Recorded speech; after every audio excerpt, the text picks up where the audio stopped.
11º Simpósio Brasileiro sobre Miopatia Mitocondrial, promovido pela Associação Amigos, que é presidida por Luciano Menezes, foi realizado no dia 7 de outubro de 2017, em São Paulo. Esse simpósio é extremamente importante porque ele é a chave para várias portas que serão abertas. Aqui eu vou reunir grandes amigos, pacientes e grandes amigos profissionais da saúde. E essa sinergia entre ambos é que vai fazer a modificação que a gente quer tanto, que é uma vida melhor. O encontro reuniu diversos profissionais da área da saúde, entre médicos, fisioterapeutas e outros. Dr. Ben Schmidt abriu o encontro falando sobre miopatia mitocondrial, a realidade do dia a dia e possíveis avanços de tratamentos por terapia gênica. Existem várias mensagens. A primeira mensagem, sempre a mais importante para quem faz patologia muscular, é que existe uma só coisa que não se pode fazer na vida, que é justamente não fazer nada. A segunda mensagem é que a gente não deve desistir, ficar sempre lutando, evoluindo, se recriando e vencer as barreiras que a vida às vezes nos impõe para poder aproveitar essa maravilha que o mundo é e que Deus nos ofereceu. Durante todo o dia foram realizadas 14 palestras, seguidas de debates e depoimentos. E eu acho muito bacana que se façam simpósios para que reúnam pessoas para poder falar sobre um tema. Quanto mais conhecimento, quanto mais troca, sempre é muito melhor. Na minha trajetória pessoal com a esclerose múltipla, sempre as trocas foram sempre muito importantes para mim. Ele conseguiu reunir em um único dia pessoas de todos os lugares do Brasil e até tem vídeo internacional para cada parte quando inicia a doença, desde o início, o meio até o fim. Ele trouxe todo mundo para ele conseguir ajudar as pessoas, tanto desconhecidas quanto as que já entendem um pouco da doença. Nessa palestra, que foi muito curta, falei um pouquinho de patologia muscular e para mostrar como é possível ter uma vida com uma boa qualidade de vida, apesar desse erro, né, na transcrição do DNA genético das mitocôndrias, e que é possível viver e ser feliz, mesmo sendo portador de miopatia, que a vida não acaba porque a gente é miopata. Eu acho que essas são as principais mensagens que foram passadas aqui hoje, fora a história da Fênix, que é linda, né? Eu acho linda. Você assiste agora a palestra na íntegra.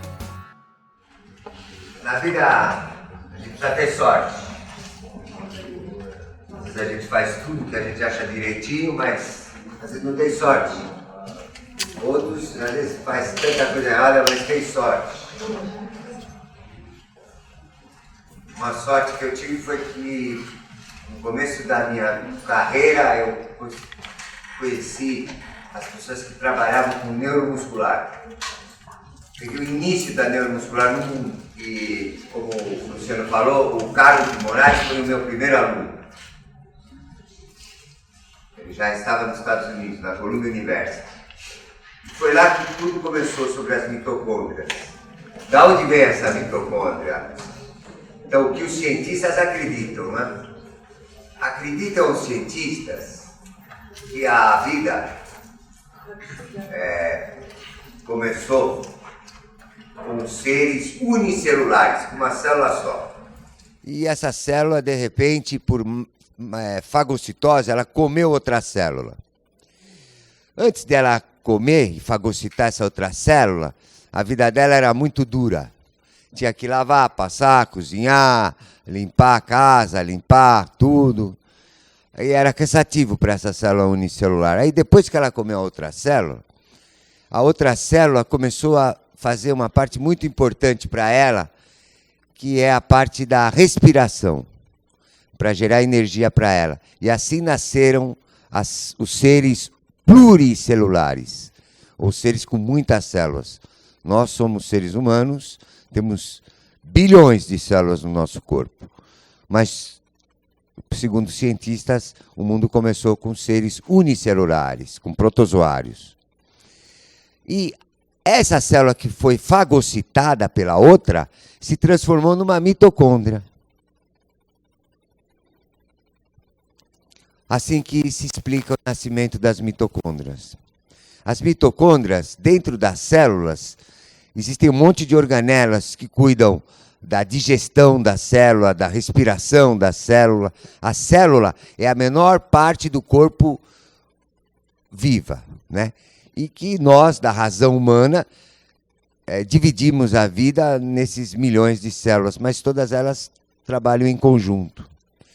E o mais interessante, no início das doenças neuromusculares, para vocês saberem o que significava doenças neuromusculares em 1980, há 37 anos atrás, é que eu viajei fora do Brasil para fazer a minha pós-graduação em tumores cerebrais. E quando eu vi uma biópsia muscular, que eu vou mostrar aqui agora, uma mitocôndria, e quando eu liguei para o meu pai, que eu tinha mudado o tema o meu pai disse que eu ia morrer de fome porque não existia doença muscular. E o meu pai foi um grande cientista que colocou o teste do pezinho quase que no mundo inteiro. Imaginem se um médico não conhecia doenças musculares, imagine os outros médicos, né? Então era muito desconhecida as doenças musculares. Mas para um patologista era muito bonito de ver na lâmina uma lâmina de biópsia muscular. E foi descoberto na década de 80 que as mitocôndrias, além de serem organelas importantíssimas para a respiração das células, as mitocôndrias são organelas dentro das células que têm o seu próprio DNA. O que quer dizer isso? Todas as células do nosso corpo, o DNA está no núcleo das células. O núcleo que governa o destino das células, né? É do núcleo, normalmente, que parte todas as informações para a construção das proteínas e da própria vida da pessoa. Mas a mitocôndria tem seu próprio DNA. E, junto com Carlos de Moraes, na Columbia University, em 1986, que eu consegui me transformar num cientista.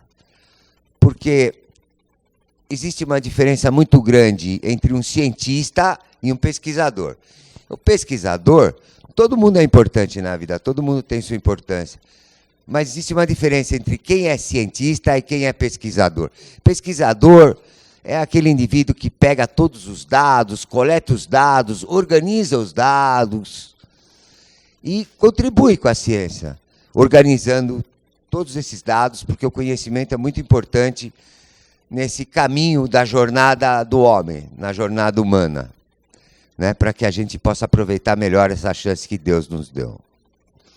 Mas o cientista é um pouco mais que o pesquisador no seguinte aspecto: ele pega esses dados e ele descobre uma coisa nova, ele cria alguma coisa diferente. Pois, junto com Carlos Eduardo Moraes e toda a equipe da Columbia University, em 1986, foi descrita a primeira mitocondriopatia no mundo. Então, existia um erro do DNA mitocondrial de 2 pacientes que foram descritos numa revista de ponta da ciência, né, que é a New England Journal of Medicine, que, apesar do nome americanizado, ela é inglesa e ela é a revista mais considerada pelos pesquisadores cientistas. Quando alguém quiser ler alguma coisa que muito provavelmente tem menos de coisa mentirosa, né? Porque hoje em dia a escrita contém muitas inverdades, né? E a New England Journal of Medicine é o carro-chefe. É muito maior que a Nature, que a Science, que a Cell. A New England é a revista. Então, uma pessoa que tem um artigo publicado na New England, para vocês terem uma ideia, pode se considerar um cientista, né? Às vezes, num concurso público, uma pessoa tem 2.000... Aqui, nesse instituto, na USP, eu conheço um homem que tem 4.000, diz que tem 4.000, eu não vou citar nomes, 4.000 trabalhos publicados. E eu já perguntei para ele: puxa vida, você deve ter acordado escrevendo, vai dormir escrevendo, nem no banheiro você vai. Como é que um homem pode ter 4.000 trabalhos publicados? Lógico que ele obriga os seus alunos a pôr o nome dele nos trabalhos. Então, quando a gente analisa um currículo, é muito importante a gente ter certeza. Publicar um trabalho é saber de quanto essa pessoa realmente participou, desse trabalho publicado. E a primeira mitocondriopatia, então, em 1900, foi descrita em 86, mas foi publicada em 88 na New England. Com os maiores pesquisadores do mundo, junto com a Columbia University, com o Ricardo Moraes, que eu participei. E, a partir daí, começou uma luta para tentar tratar dessas pessoas e corrigir esse erro. Uma mitocondriopatia, o melhor exame para se fazer o diagnóstico, o diagnóstico começa com a história do paciente.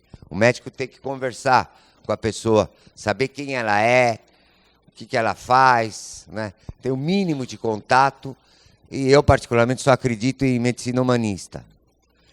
Todas essas pessoas que o Luciano mostrou aqui, com pouquíssimas exceções, são alunos da Escola Paulista de Medicina, da Neuromuscular, que foi fundada em 1984, e que é o maior orgulho da minha vida, que hoje é o maior arquivo do mundo de patologia muscular. Está dentro da Escola Paulista de Medicina, do setor de patologia neuromuscular e do laboratório de patologia muscular. Esse arquivo conta com mais de 12.000 biópsias musculares, né? E eu tive a sorte, a oportunidade de visitar os maiores centros do mundo de patologia muscular. E é muito importante a gente saber que o principal, para se fazer um diagnóstico de certeza, um exame mais confiável continua sendo a biópsia muscular, né? Primeiro o exame clínico, a anamnese, mas ele tem uma curiosidade maior até do que o exame genético, né? Apesar da genética hoje é uma conquista da razão humana, né? Mas quero tirar um pouco o valor da genética logo de cara aqui para dizer uma coisa para vocês. Eu não gosto de americano. Quem me conhece bem sabe que eu não gosto de americano. Aliás, eu não suporto falar inglês. Tem mais isso. E eu dei aula nos Estados Unidos como professor da Columbia durante 2 anos. Eu era o chefe do laboratório, mas era muito difícil para mim falar inglês. Primeiro porque inglês não tem grandãozão, não tem pequenininho. Tudo é grande e pequeno, não tem muita variação, né? Eu não gosto dessas coisas, eu gosto de florir mais as palavras. A biópsia muscular, antes da Escola Paulista de Medicina, era feita, olha o cortinho que hoje a gente faz, uma biópsia pequenininha, a gente descreveu como técnica de Schmidt, mesmo a dança dos parabifes.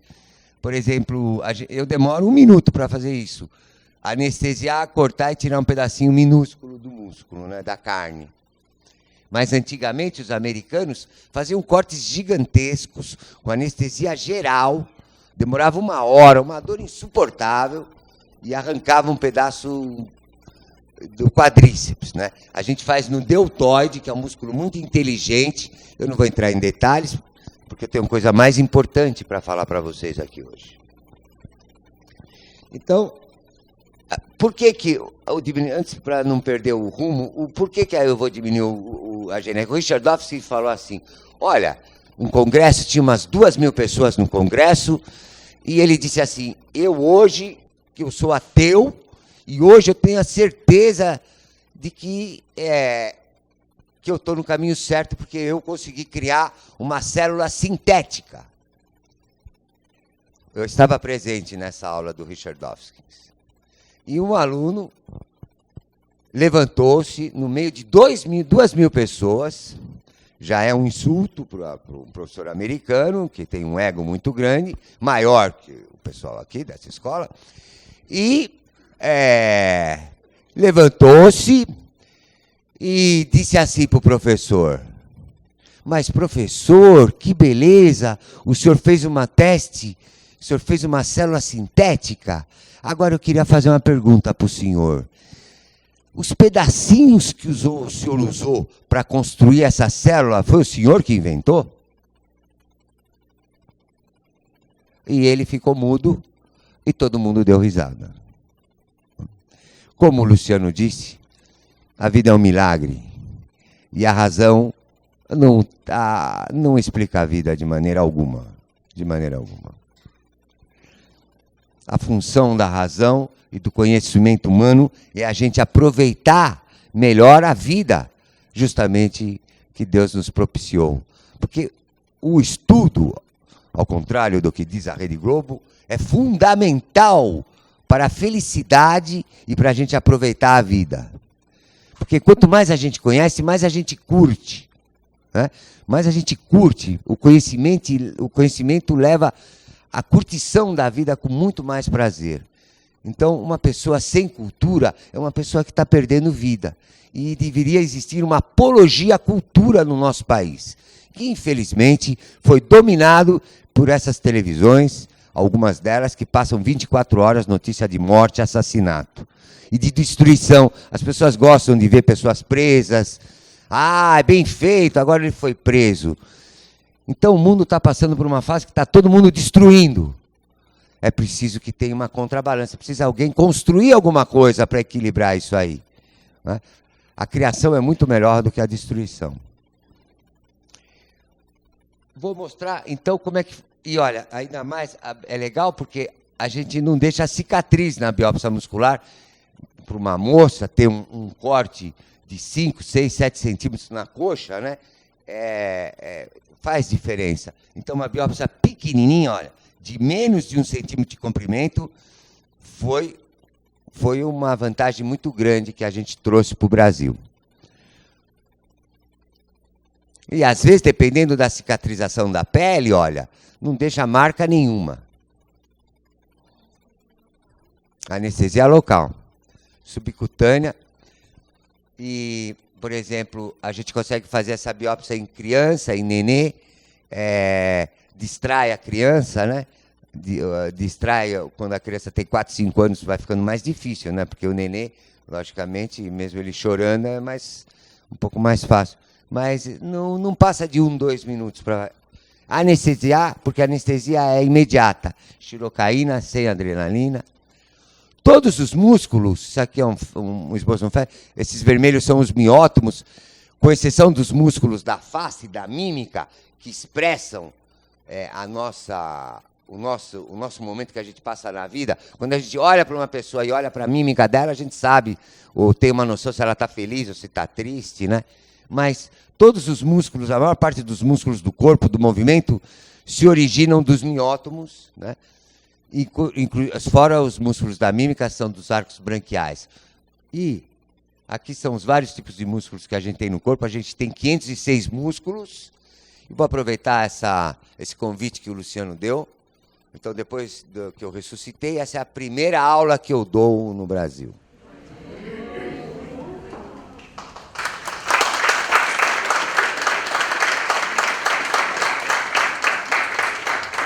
Então, já que essa é a primeira aula que eu volto a dar depois da ressuscitação, eu escolhi uma história maravilhosa agora, depois no fim, para contar para vocês, que eu acho que vai ficar com vocês para o resto da vida de vocês. Mas antes disso, olha, isso aqui é o que a gente faz com a biópsia muscular. Olha, essas são as colorações especiais que foram trazidas, não dos Estados Unidos, da França, do Michel Fardot, que era o top neuromuscular do mundo naquela época. Então, olha, a gente pode acompanhar uma mesma fibra, que tipo ela pertence, se ela é clara, se ela é do tipo 1, se ela é do tipo 2, essas são as ATPases. Aqui é a hematoxilineosina, que é a coloração básica de anatomia patológica. Eu posso ver se tem atrofia, ó, uma fibra pequenininha, né? Então, ela diz tudo aqui. Mas, para nós, que MM amigos, elas fazem parte, as mitocôndrias, das miopatias metabólicas. O que quer dizer isso? Toda doença é metabólica, né? Mas já há muito tempo que se chama as mitocondriopatias como um problema metabólico. Então, o conceito é um grupo muito heterogêneo de doenças, né? Tem nenês que não conseguem sair da UTI e tem pessoas que levam uma vida absolutamente normal, como aqui o meu amigo Luciano, e como em breve A irmã dele vai estar andando e vai levar, né? Então, nasceu com miopatia mitocondrial, a vida não acabou, muito pelo contrário. Isso aqui, ó. Essa é a chamada, eu odeio falar inglês, como eu falei, isso chama Ragged Red. Mas para mim vai de Ragged Red mesmo, certo? Então, isso aqui é uma Ragged Red, que essa Ragged Red, esses vermelhinhos aqui... Aliás, ninguém sabe porque aquele cara pegou tantos rifles, né? Para matar tanta gente. Sabem por quê? Está escrito no meu primeiro livro, porque eu vivi lá, eu posso falar com autoridade. A sociedade americana cria essas pessoas. Porque os Estados Unidos não tem cachorrão, não tem cachorrinho, é cachorro, dog ou não dog? Por isso que não me dá tesão daquele país. E cria essas pessoas embotadas. É inacreditável, ele tinha 64 anos quando ele fez aquilo. Imagine o que esse homem carregou. Imagine se um psicólogo, imagine se uma pessoa fosse conversar com ele para saber a real história da vida dele. Né? Imagine o que esse homem guardou. Então essa Ragged Red, esses vermelhinhos aqui são milhares de mitocôndrias proliferadas. Por quê? Quando tem um erro no DNA mitocondrial, as mitocôndrias se proliferam para tentar resgatar a função de uma célula muscular. Então as mitocôndrias proliferam. E ao encontro dessa célula, olha quanta Ragged Red. Ragged Red, Ragged Red, Ragged Red, Ragged Red, Ragged Red, Ragged Red. Isso é uma coloração de tricrômico de Gomori modificado. E é assim que a gente dá um laudo, você tem miopatia mitocondrial. Algumas coisas interessantes, hein? Que a gente aprendeu na vida. O número de Ragged Red não diz se a doença é mais grave ou menos grave. Interessante, não diz. Então, uma biópsia pode ter bastante Ragged Red e ser uma pessoa que tem uma postura na vida muito melhor, né? E, às vezes, uma Ragged Red e a pessoa tem uma dificuldade muito grande. Então, o número de mitocôndrias não diz a gravidade da doença. A gravidade da doença vem do exame clínico. Aliás, medicina hoje, quero dizer para vocês que estão aqui, não estou muito contente com os médicos, muitos que eu formei, né? Porque hoje tem médico até de Google. Ele anda com computador, então a menina, como você chama você? A filha chega e fala, estou com enjoo, dor de cabeça, dor no pé, e ele põe enjoo, dor de cabeça, dor no pé, põe no computador e diz a doença que ela tem. Então, o médico, ele tem que examinar o paciente. Você já foi no médico? Já? E ele tirou tua roupa para te examinar? Médico não tira mais a roupa para examinar. Isso não é médico, gente. Isso é um cara que só pede exames de laboratório. Aliás, eles pediram muito para você.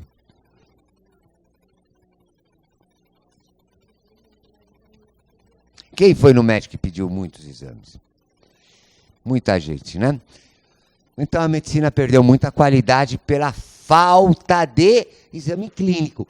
Então por que eu estou falando todas essas bobagens? Porque quem diz a gravidade da doença que você tem é o exame clínico. Não é a biópsia, é o exame clínico, né? É o examinando, vendo quais músculos estão mais fracos, são paréticos, né? Quais estão mais fortes e assim por diante. Existem espectros, né? Hoje a medicina, com o advento da genética, vejam bem, eu vou falar sobre, vai ter um professor aqui que vai falar só de terapia gênica. Eu estou diminuindo só o valor da genética, porque eu sou de uma época, sabe, Luciano, que quando eu aprendi microscopia eletrônica, o professor achava que ele ia ver Deus no microscópio eletrônico. E hoje o geneticista, ele ficou um pouco, como é que fala, fixado, né? E tudo é genética, né? Como se tudo que foi feito antes na medicina não tivesse muito valor. A doença mitocondrial, ela pode ir desde doenças muito grandes, como... O que é uma doença muito grande mitocondrial? Porque as mitocôndrias não existem só dentro do músculo, elas existem em todas as células do corpo. que elas fazem parte do metabolismo oxidativo e geram energia para as células. Então, quando elas comprometem todas as, mais do que o músculo, elas são chamadas de citopatias mitocondriais. Então, uma coisa é você ter uma miopatia mitocondrial, só o músculo. Outra coisa é você ter uma citopatia mitocondrial. E esses são os sintomas: déficit de crescimento, alteração endócrina, ataxia cerebral, fraqueza muscular, surdez, demência. Isso é o pior, né? Quando essas células do corpo inteiro têm problemas do DNA mitocondrial. Isso aqui é uma biópsia muscular antes de mim. E aquela é depois de mim. Já tá bom, né? Isso aqui é na coxa, isso aqui é na coxa. Aqui, só como curiosidade, eu estava falando mal do professor aqui dessa escola, que tem 4.000 trabalhos publicados. Precisa ter sorte na vida. Sorte. Eu comecei na França. Depois de 6 anos de França, eu fui raptado por um italiano para ir para a Colômbia. E eu disse para ele: eu odeio americano, não gosto de falar inglês. Mas ele me levou lá, falou que eu podia ir mais longe. E eu me lembro muito bem, eu cheguei no dia seguinte eu fiz essa foto. E eu não sabia o que eu estava fotografando. Aliás, eu não tinha a menor ideia do que era isso. E essa foto, ela tem milhões e milhões e milhões e milhões de citações na literatura, por isso que mudou não só a história da neuromuscular, como mudou a história da ciência. E eu vou explicar. Isso aqui é uma distrofia muscular de Duchenne. Então, quando a criança é normal, ela tem a distrofina, foi localizada na periferia das células, chama distrofina. E eu só fiz a foto. Mas o Eduardo Bonilha, que era o cientista lá da Colômbia, me colocou como o primeiro autor do trabalho. E eu ganhei o crédito sem ter feito nada, só a foto. E eu tinha aprendido a publicar. Então, tome muito cuidado com pessoas famosas, com pessoas com currículos muito grandes, porque nem sempre corresponde ao trabalho real da pessoa aquilo que aparece, né? E a partir da descoberta da distrofina e da localização, né, da distrofina, a distrofina é uma proteína que é 0,002% da proteína do músculo inteiro. Mas por que isso mudou a história da ciência? Nós estamos em 1987, 88, faz tempo. Por que isso mudou? Isso aqui é um gene. Sempre, nessa época aqui, os cientistas, os geneticistas, conheciam qual era o defeito do gene e iam procurar a proteína que o gene devia fabricar. Nós temos mais de 100 mil genes hoje descritos e vão ser descritos outros, né? O futuro da ciência, eu falei mal da genética, mas o futuro da ciência ele está muito ligado com a genética, se bem que o que eu preparei na minha volta à atividade, eu acho que a história que eu vou contar hoje é mais bonita até mesmo do que o futuro da genética. Então, antes se conhecia o erro genético, por exemplo, você tem uma deleção no cromossomo 6, na banda 5 do braço curto. Tá, e o paciente fala: e daí? O que isso vai mudar a minha vida? E com a técnica chamava genética reversa, a gente sabia que essas crianças com Duchenne tinham uma falha de distrofina e conseguimos localizar o gene da distrofina que falta na distrofia muscular de Duchenne. E foi isso que originou, por exemplo, a Escola Paulista de Medicina, com Marcelo Briones, participou da descrição do genoma humano. E o meu pai, que inventou o teste do pezinho, sempre me disse, quando eu era criança, que um dia, pela gota de sangue, toda criança ia ter o seu genoma descrito, e é o que vai acontecer. Toda criança vai ter o seu genominha pronto, porque ele vai diminuindo de custo, né? Isso é bom e isso é ruim. Como tudo na vida, às vezes a coisa é boa, mas também pode ser ruim. É bom porque vai possibilitar uma terapia gênica muito legal. Mas é ruim para as mães neuróticas, né?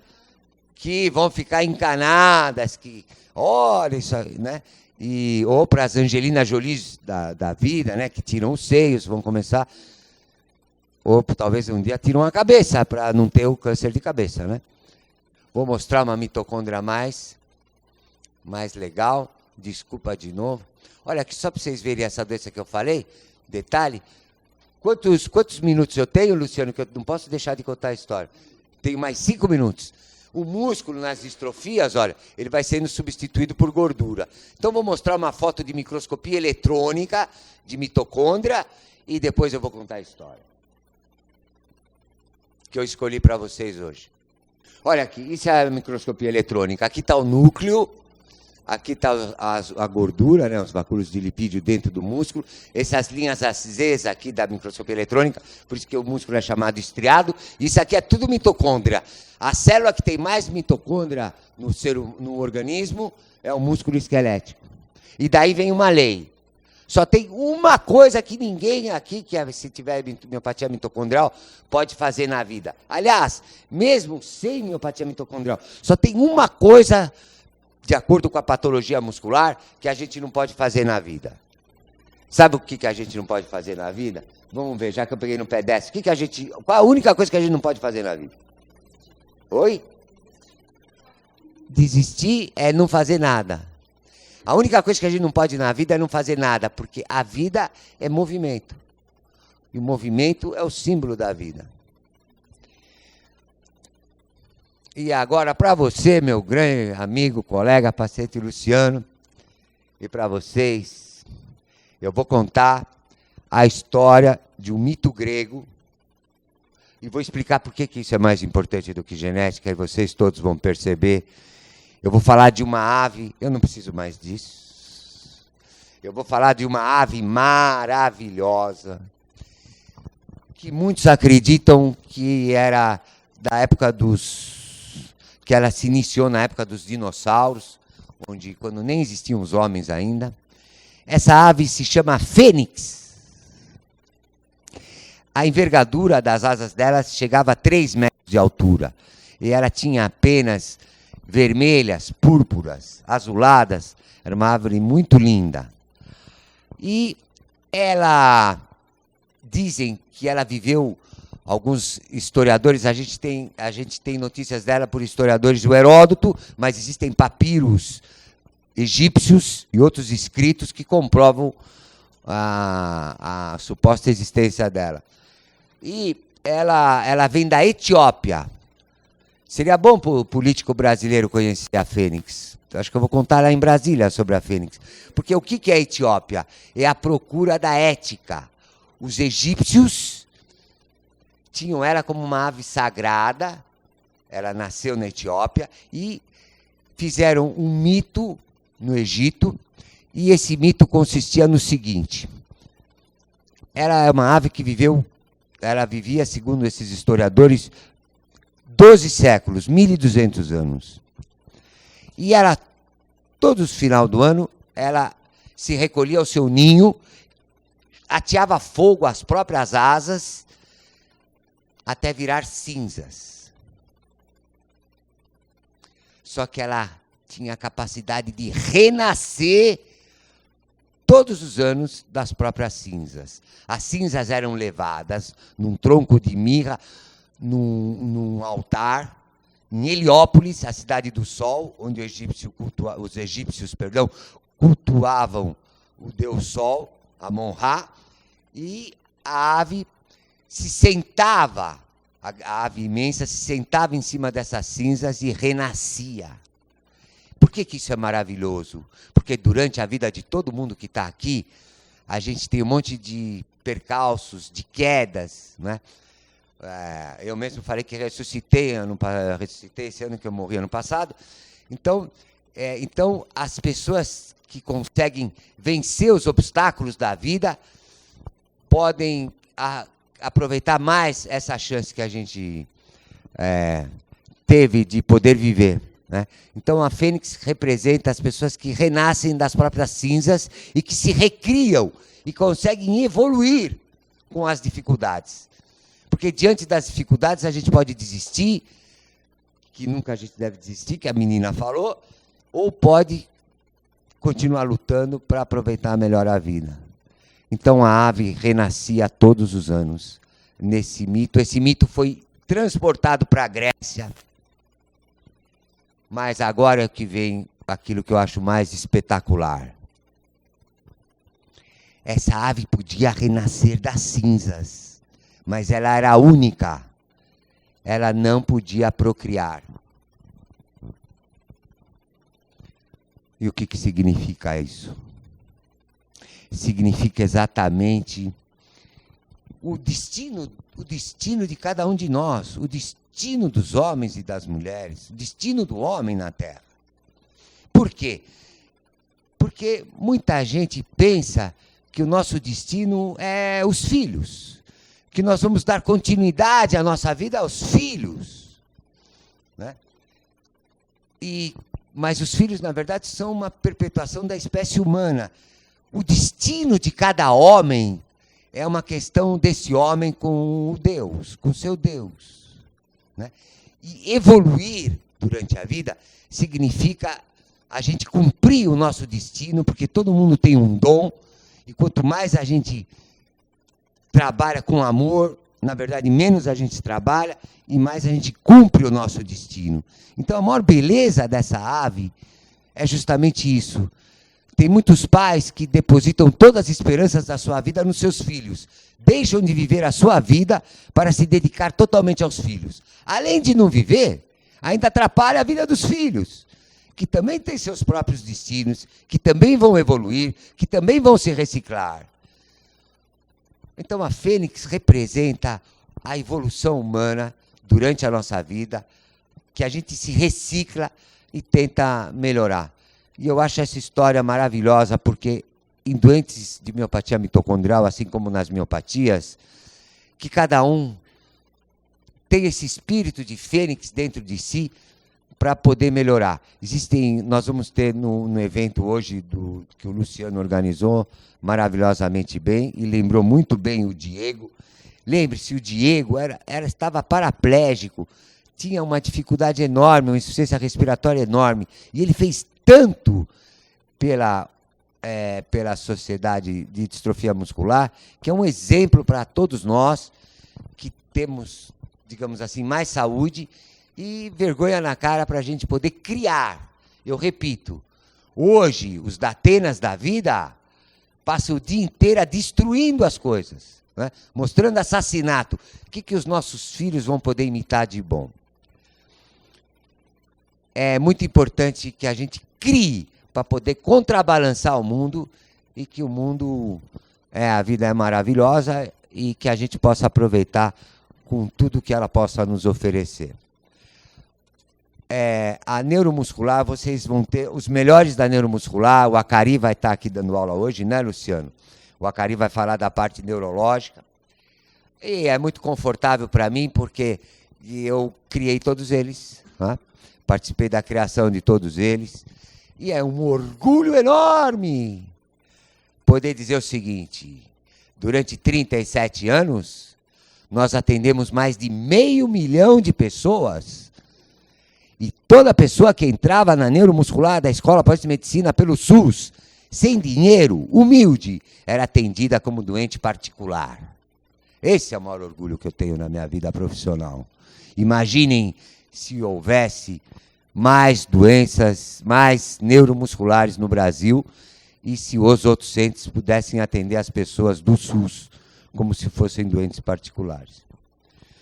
Queria agradecer ao Luciano de estar aqui de novo na minha primeira aula, depois de um monte de acidentes, e espero que vocês aproveitem o dia de hoje. Quem quiser conhecer bastante sobre miopatia mitocondrial, vai ter a Célia Tengan, vai ter condutas com a Ana Lúcia e com a Celiana, e eu espero que vocês tenham um dia maravilhoso e que essa ave esteja encravada dentro do peito e da alma de vocês, para vocês seguirem a vida para frente. Muito obrigado.